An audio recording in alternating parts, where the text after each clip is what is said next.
This is just a piss-poor defense of the type of barbaric behavior that Wagner has not only engaged in here, but engaged in all around the world. Now, for those of you who are curious about what I've been preparing for the last minute, I want to talk about this guy right here. So this guy is a Wagner soldier. Wagner is a private military company that works for Russia. They have recruited a lot of, let's say, unreputable folks for their private military corporation who have done work in Central Africa and worked throughout the Middle East in places like Syria. They have been accused of executing people with sledgehammers and torture and war crimes before, not only in this war, but in other wars as well. And so, specifically what happened here is this Wagner soldier was captured by the Ukrainians, and then he was given back to Russia in a prisoner exchange. Wagner were able to get their hands on him after that prisoner exchange. They then talked to him a little bit before putting his head on like next to a brick. They took a hammer and then bam, and they bashed his head in and they killed him. I'm not going to show you the video. It's pretty bad. They recorded it and it's publicly available.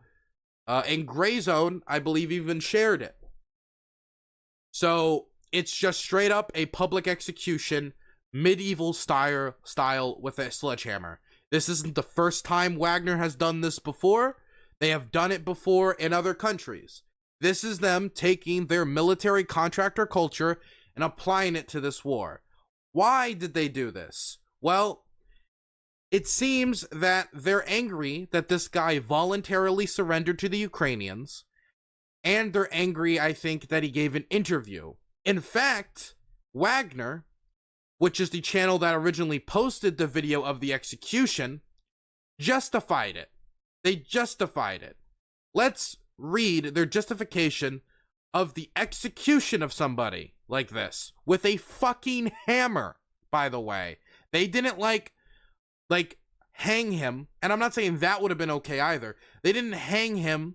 They didn't like give him a trial and then give him time to appeal no, they just beat him to death with a hammer.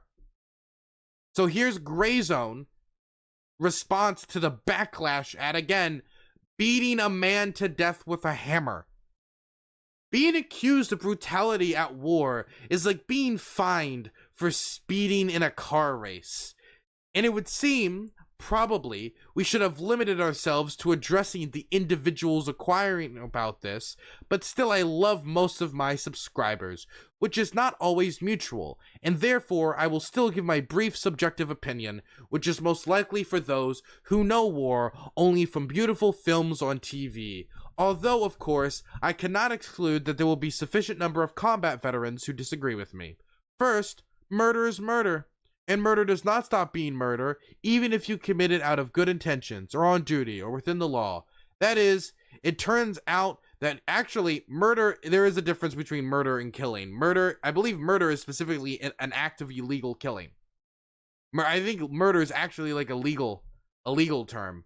Like if I murdered somebody, it's not murder if I was like a soldier on D-Day and I shot a German soldier. Like murder is unlawful killing, so not all killing is murder.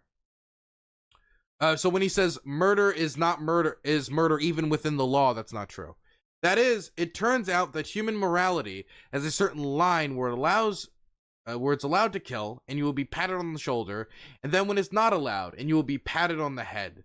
Murder does not stop being murder, whether it is by being shot in the back of the head, by an electric chair, by lethal injection, by guillotine, or by one of the thousands of other ways invented by the most humane of living organisms on Earth, humans. The scariest creature, the only creature that can kill its own species for now reason. To that question of practice, is war a special time? It is. Are there special wars in war? There are. Are traitors honored? No. Even by the enemy? Even by the enemy. Are traitors subjected to the most severe punishment for their deeds? They are. Are they aware of this?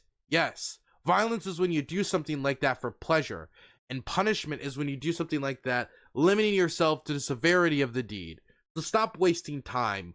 War is not fucking jousting. War is war. War is bad. War is when you go out and kill people who are killing other people. Because killing people is wrong. And war, heads, ears, and other organs are cut off to enemies. At war, they abandon their own. At war, they shoot in the back. At war, civilians are killed. Some things happen by accident. Some things happen on purpose. And some things are forced. And yes, with all of this is bad, but such are the costs of war. Show us another war where it didn't exist, and we will go fight there. Okay, basically, his excuse for beating a man to death with a sledgehammer for surrendering to the Ukrainian army and giving an interview to them is, well, war sucks. You know, people die in war. You know, every time you kill another person, it's a murder. It's just different shades of murder, not knowing that murder is the unlawful killing of another. This is just a piss-poor defense of the type of barbaric behavior that Wagner has not only engaged in here, but engaged in all around the world. Because they're a group of brutes, they're a group of thugs, they're not a group of soldiers, we'll use their own words, they're a group of murderers. And so, if you voluntarily surrender, and you give an interview to the Ukrainian press, to them, the solution to that is to beat you to death with a hammer. And of course they're not going to shy away from it. They're happy about their barbaric behavior. They're happy with their barbarism. In fact, they're proud of their barbarism. That's why it was freely shared on Russian media channels like the Gray Zone. It wasn't like this was leaked by the Ukrainian military. This was freely shared by Wagner. This is something they were happy to post. This is not meant to, like, be a debate about morality for them. For them, they're going to engage in this type of behavior, whether the viewers at home like it or not. Because this was a message. The message that was sent here, which is why they recorded it and posted online, is if you voluntarily surrender to the Ukrainians, you don't know what we'll do to you. We might beat you to death with a fucking hammer, and that's how they're trying to keep Russians in line. Why? Because this war is going terribly. It sucks. It's bad. It's not going well. You're getting rusty AKs. You're not getting proper medical equipment. Your logistics are gunk. They lost the battle for Kiev.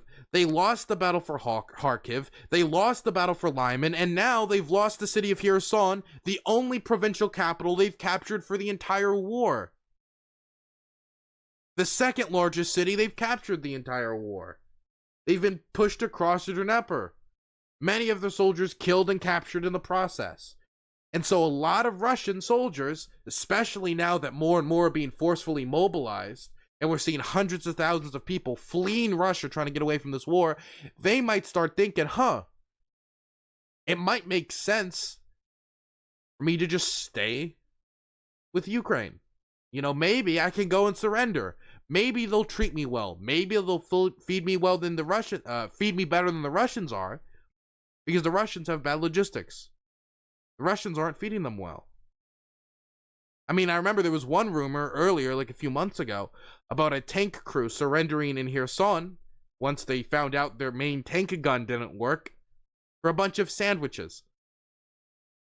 And so this is a message to all those people who, for reasonable reasons, who have been forced into this war, forcefully mobilized, for reasonable reasons, they might be considering surrender, voluntary surrender. The message is, if you do that, we might torture you and beat you to death with hammers. They're trying to intimidate them from surrender. Make it like, hey, you don't know what we'll do to you. You don't know how we'll get our hands on you and the type of horrific things we'll do with your body if you even consider giving up because you don't want to fight this war.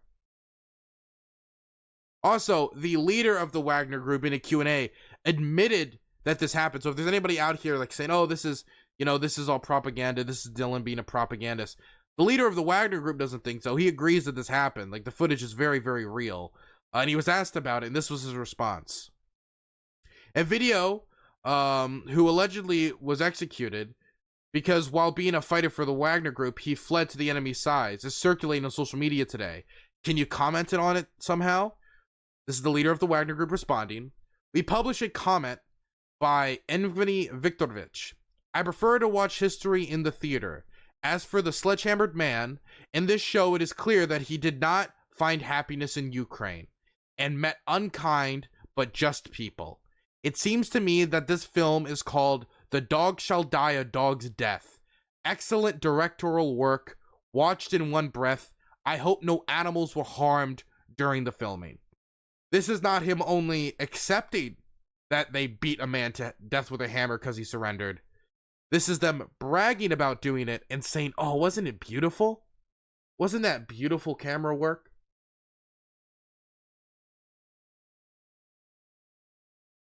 This is what the Ukrainian army is fighting in Ukraine. If this is what the Russians are willing to do to their own guys, are we really surprised at what they did at Bucha when it came to those mass graves? Or what they did in Izium when it came to the largest mass grave uncovered in all of Europe since the end of Yugoslav civil war? Since the end of the Yugoslav genocide? The mass grave uncovered in Lyman or any of the other locations? The reports of rape and torture throughout all occupied territory. Who knows what we're going to uncover in Kherson? We're already uncovering bodies. We're already uncovering war crimes. So if this is what they're willing to do to their own men, makes me pretty scared to know what they're doing in occupied territory. Just to think about what they're doing in occupied territory. My God. This is their own men. My goodness. By the way, if you guys are curious about the interview with the Wagner guy, there is a video for it. Do you guys want to watch it? You guys want to watch the interview? It's like 20 minutes. I don't think we need to watch the whole thing. But if you guys are curious about watching it, so you can know what like this guy like said before he was, again, beaten to death with a hammer. Let me just make that available to you guys quick. Second, I need to post this into Dylan Burns' site chat. I don't have the site chat open right now. Let me get it open. Let me get best chat open for the best chatters. You can never abandon best chat, okay? I gotta always make sure best chat gets their dues. Okay, they're my influencers. They're my like my big donors. They're my corrupt elite. I need to make sure they're getting properly funded.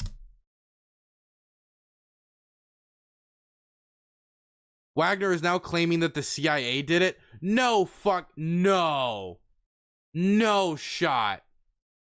No shot. They bragged about it in an interview. What do you mean? What do you mean? They bragged about it. Are they getting too much heat? And so they've decided to, okay. So breaking news update. This happened off screen. I didn't know this happened. Wagner apparently is getting too much heat because they're torturing people and beating to death people who surrender with hammers.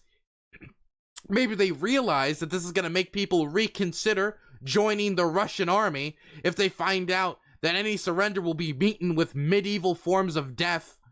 They are now saying, after he bragged about it, that it was actually the CIA did it.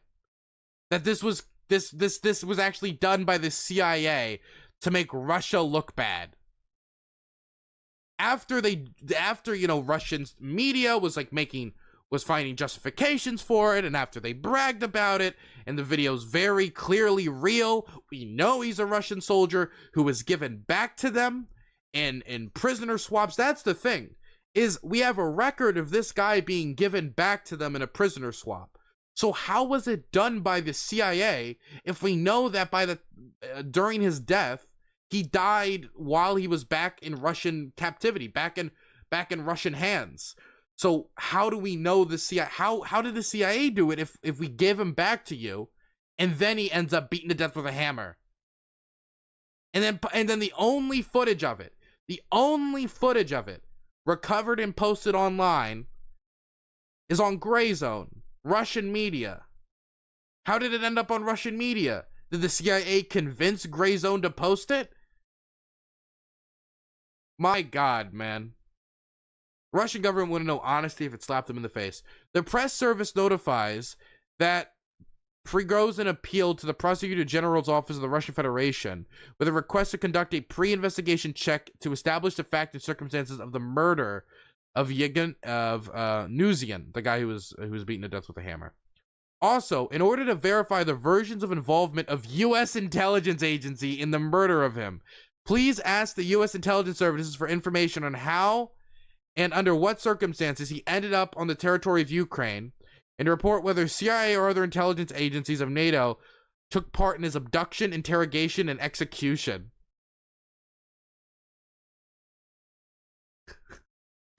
Dog, I'm sorry, man. I can't take them seriously. There's no, I can't take this seriously. This doesn't need to be taken seriously. This shouldn't be taken seriously. I don't even know what to say. Like, we know we gave it back to them in a prisoner swap. So is he saying we broke in deep behind Russian enemy lines to capture this guy, bring him back to Ukrainian lines, then pretended to be Ukrainian soldiers and then beat him to death then, instead of just beating them to death when the Ukrainians had him in captivity? It doesn't make any sense. The Russians can't stop lying.